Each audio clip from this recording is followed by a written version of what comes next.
Ibu dan teman-teman. Di sini kami dari kelompok 3 akan mempresentasikan tentang perencanaan manajerial dan penetapan tujuan.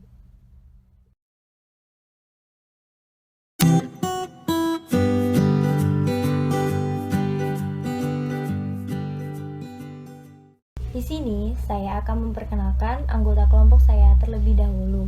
Yang pertama ada Ridatin AF dengan NPM 108. Lalu yang kedua ada saya sendiri, Alma Cintia dengan NPM 150. Lalu yang ketiga ada Cantika Zalfa dengan NPM 153. Yang keempat ada Dina Tasyanda dengan NPM 154. Dan yang kelima ada Esterlin dengan NPM 158. Yang keenam ada Ninesia Alia dengan NPM 165. Dan yang ketujuh ada Rahmanita E dengan NPM 170. Dan yang terakhir ada Putu Paramita dengan NPM 171.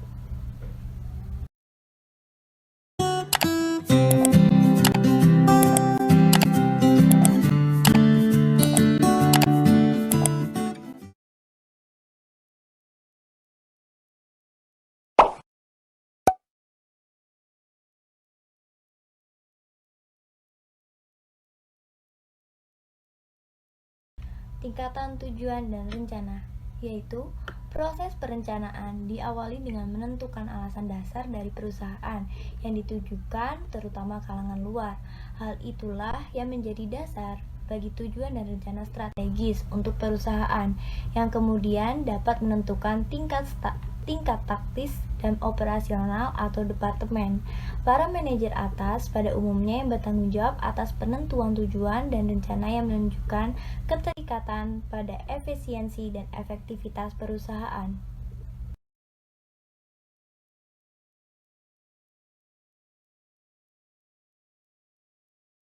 Manfaat tujuan dan rencana. Di sini terdapat 6 manfaat tujuan dan rencana, yaitu 1. Legitimasi merupakan misi perusahaan menggambarkan maksud dan alasan atas keberadaannya. 2. Sumber motivasi dan komitmen, yaitu meminimalisasikan ketidakpastian dan memperjelas hal yang akan dicapai. 3. Alokasi sumber daya membantu manajer memutuskan pendistribusian pengalokasian sumber daya. Yang keempat, ada panduan tindakan merupakan pemberian arah terkait memfokuskan perhatian kepada target. Lalu yang kelima ada dasar pengambilan keputusan, yaitu menetapkan tujuan, merencanakan dan memperjelas target yang akan dicapai. Lalu yang terakhir yaitu yang keenam ada standar kinerja, yaitu membuat landasan atau standar penilaian dan kriteria kinerja.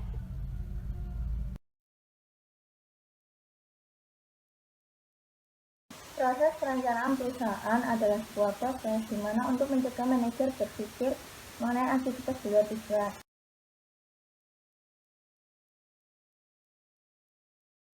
Nah, ada 4 faktor untuk tahap proses perencanaan ini, yaitu yang pertama tahap perencanaan, yaitu manajer membuat rencana seperti visi dan misi perusahaan. Lalu penerjemahan rencana, yaitu visi dan misi tersebut dikembangkan menjadi rencana yang mencakup definisi serta sasaran teknis, membuat peta strategi, dan menyusun rencana serta skenario, lalu membentuk tim intelijen untuk menyelesaikan isu-isu permasalahan. Lalu ada penjabaran, yaitu berkaitan dengan manajer membuat faktor operasional yang dibutuhkan. Lalu pengevaluasian yang terakhir, yaitu adalah manajer mengevaluasi hasil-hasil dari yang telah dicapai oleh perusahaan dan secara rutin, lalu hasil yang telah dicapai.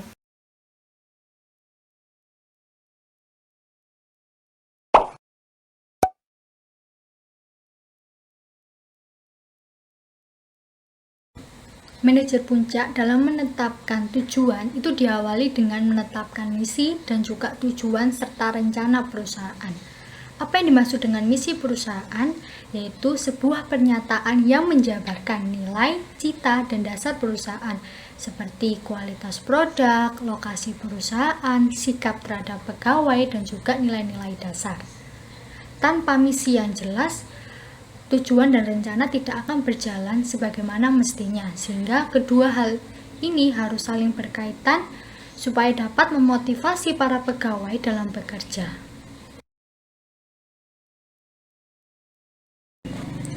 Setelah menetapkan misi perusahaan, manajer puncak harus menentukan tujuan serta rencana. Ada 3 proses yang harus dilaksanakan. Yang pertama, menetapkan tujuan rencana strategis. Apa yang dimaksud dengan tujuan strategis? Yaitu pernyataan yang berisi mengenai masa depan perusahaan yang akan dicapai. Kemudian untuk rencana strategis berisi tentang tindakan dan langkah yang akan dicapai guna mendukung dari tujuan strategis. Contohnya dengan menentukan modal, personel, maupun fasilitas yang akan mendukung target penjualan. Setelah menetapkan tujuan dan rencana strategis, proses yang kedua yaitu menetapkan tujuan dan rencana taktis. Tujuan taktis mengenai hal yang hendak dicapai oleh divisi dan juga departemen utama seperti manajemen tingkat menengah dalam mencapai tujuan. Kemudian ada rencana taktis, yaitu menentukan hal-hal pendukung dalam melaksanakan rencana strategis. Rencana taktis biasanya memiliki jangka waktu yang lebih pendek daripada rencana strategis. Contohnya, melatih pegawai lintas bagian, di mana harapan dari perusahaan para karyawan bisa berpindah tugas dimanapun, kapanpun, dan tugas apapun itu yang dibutuhkan oleh perusahaan. Setelah menetapkan tujuan dan rencana taktis, yang ketiga yaitu menetapkan tujuan rencana operasional.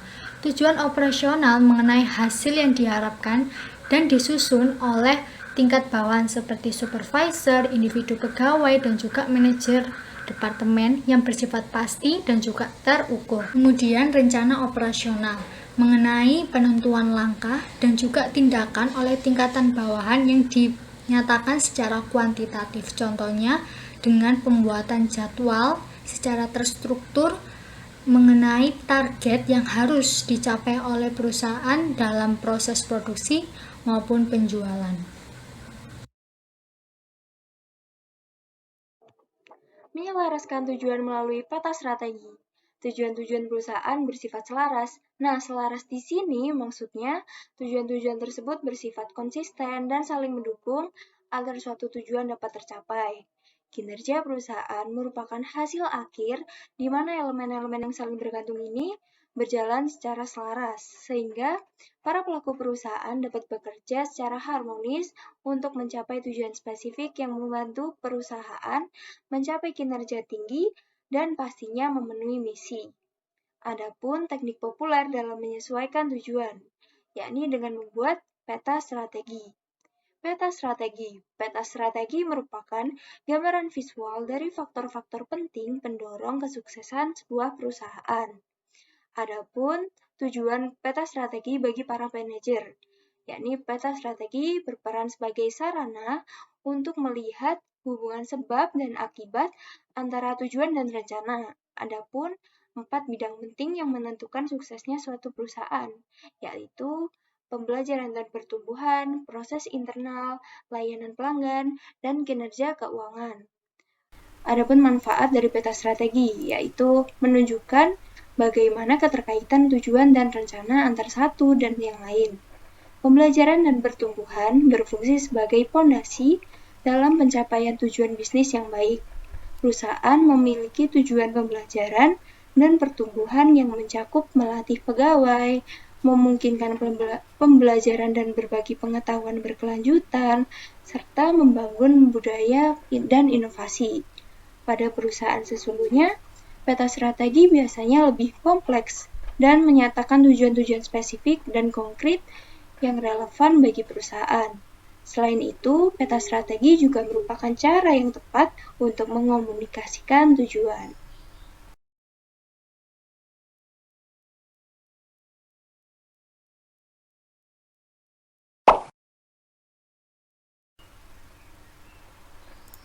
Perencanaan operasional merupakan sebuah proses yang memusatkan perhatiannya pada operasi sekarang dan berkenaan dengan tujuan mencapai efisiensi. Langkah-langkah perencanaan operasional. Yang pertama, menetapkan tujuan dengan merumuskan misi dan sasaran, serta mampu mempertimbangkan sumber daya yang dimiliki. Langkah kedua, memahami keadaan saat ini, sehingga diperlukan data dan informasi yang relevan sesuai tujuan organisasi. Langkah ketiga, mengidentifikasi kemudahan dan hambatan dalam usaha mencapai tujuan. Perencanaan operasional khas. Yang pertama, ada produksi. Di sini, produksi itu berhubungan dengan metode dan teknologi yang dibutuhkan dalam pekerjaan. Yang kedua, ada keuangan, berhubungan dengan dana yang dibutuhkan aktivitas operasional. Yang ketiga, ada fasilitas. Di sini, berhubungan antara fasilitas dan layout sebagai pendukung tugas. Keempat, pemasaran, berhubungan dengan keperluan penjualan dan distribusi barang atau jasa. Yang kelima, ada sumber daya manusia, berhubungan dengan rekrutmen, penyeleksian, dan penempatan dalam berbagai pekerjaan.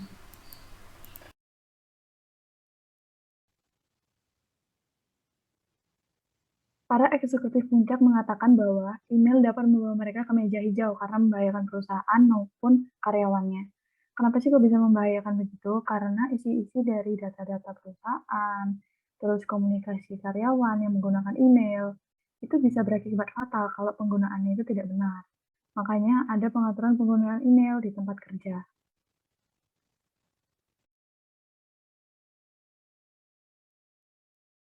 Untuk itu, ada kebijakan mengatur penggunaan email.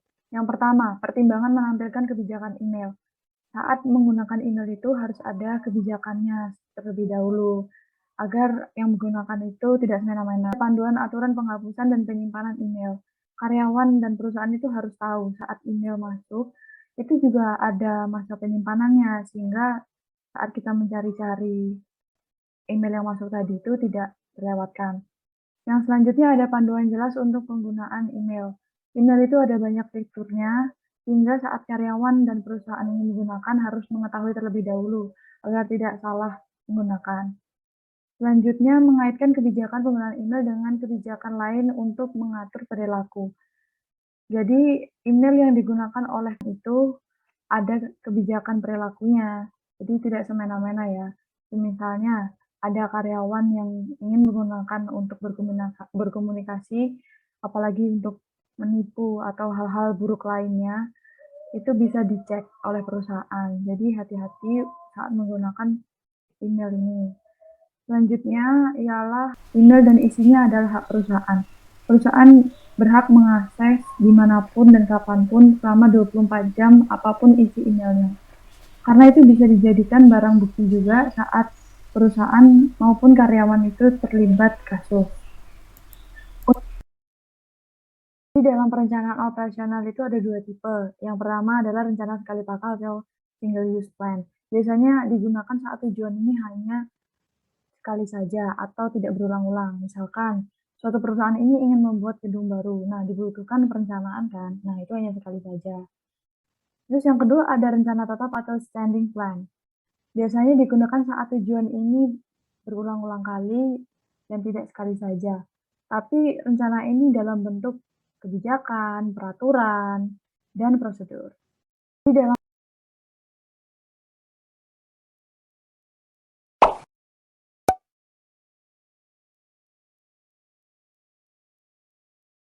Yang keempat ada membuat perencanaan dalam lingkungan yang bergejolak.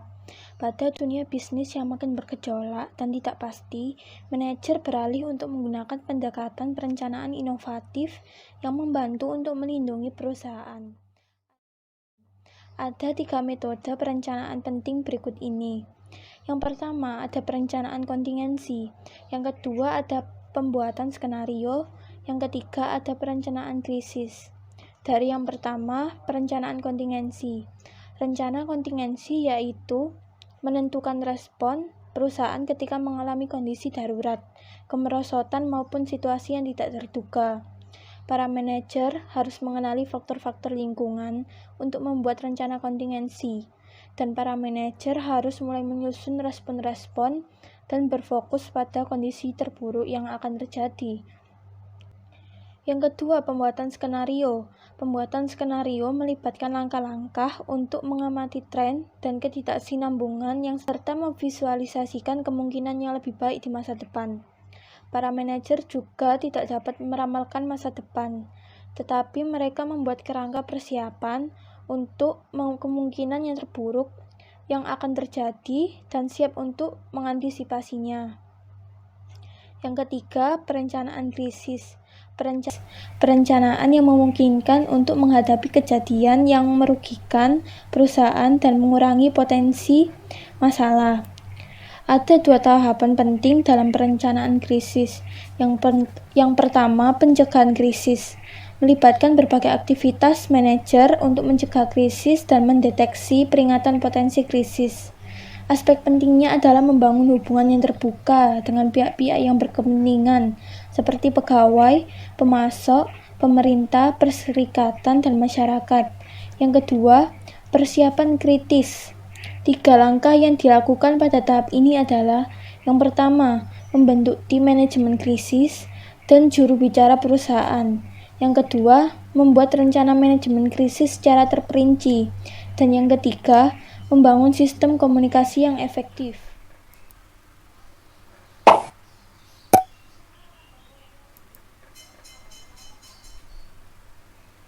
Tujuan perencanaan dan penetapan tujuan. Tujuan perencanaan dan penetapan tujuan digunakan untuk membantu perusahaan mencapai kinerja tinggi. Dahulu, strategi dan perencanaan berada di ranah pihak manajer puncak, tetapi sekarang sudah melibatkan seluruh anggota perusahaan, agar seluruh anggota perusahaan dapat memahami dan mempercayai tujuan perencanaan perusahaan. Pendekatan perencanaan dapat dilakukan dengan 2 cara, tradisional dan kinerja tinggi. Pada pendekatan perencanaan tradisional, perencanaan dilakukan oleh eksekutif puncak menggunakan jasa konsultan atau departemen perencanaan pusat. Pendekatan ini mudah direncanakan, hanya saja kurang munculnya inovasi dari pegawai. Sedangkan pada pendekatan kinerja tinggi, perencanaan dilakukan dengan melibatkan seluruh anggota perusahaan atau pihak luar selama masih berkepentingan. Kelebihannya adalah semakin banyak ide atau inovasi baru dari arah manapun. Panduan untuk membuat perencanaan. Yang pertama, menetapkan tujuan abadi. Tujuannya harus masuk akal, tetapi harus dinyatakan dengan jelas, memaksa, dan imajinatif, agar pegawai semangat mencapai kinerja tinggi. Menggunakan panel instrumen kinerja.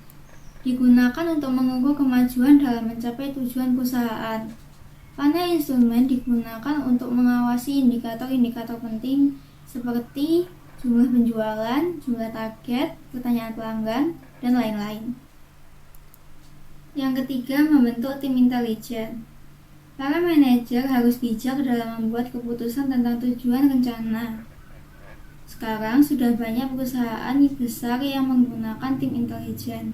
Tim intelijen adalah sekelompok manajer dan pegawai lintas bagian yang dipimpin oleh ahli persaingan.